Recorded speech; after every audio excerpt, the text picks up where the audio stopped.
আজ তোমাদের healthy chicken তড়কা বানিয়ে দেখাবো। প্রথমে সকালে উঠে গিয়েছিলাম জিমে গিয়ে আজকে ছিল আমার শোল্ডারের ব্যায়াম। প্রথমে শোল্ডার এক্সারসাইজ করলাম, এরপরে করেছিলাম ট্রাইসেপের এক্সারসাইজ, শোল্ডারের দুটো আর ট্রাইসেপের দুটো করে।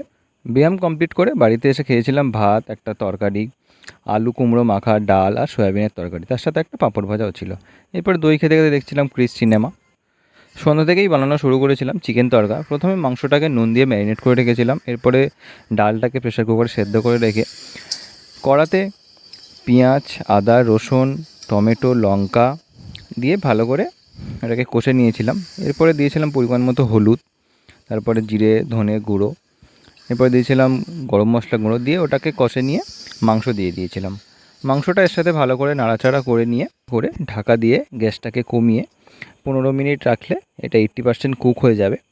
এরপরে সেদ্ধ করা ডালটা এর মধ্যে ঢেলে দিয়ে জল দিয়ে ভালো করে নাড়াচাড়া করে এটাকে ঢাকা দিয়ে আরও 15 মিনিট রাখলে রেডি হয়ে যাবে তোমাদের হেলদি চিকেন তড়কা। রেসিপিটা তোমরাও ট্রাই করো, কেমন লাগলো আমাকে অবশ্যই কমেন্টে জানিও।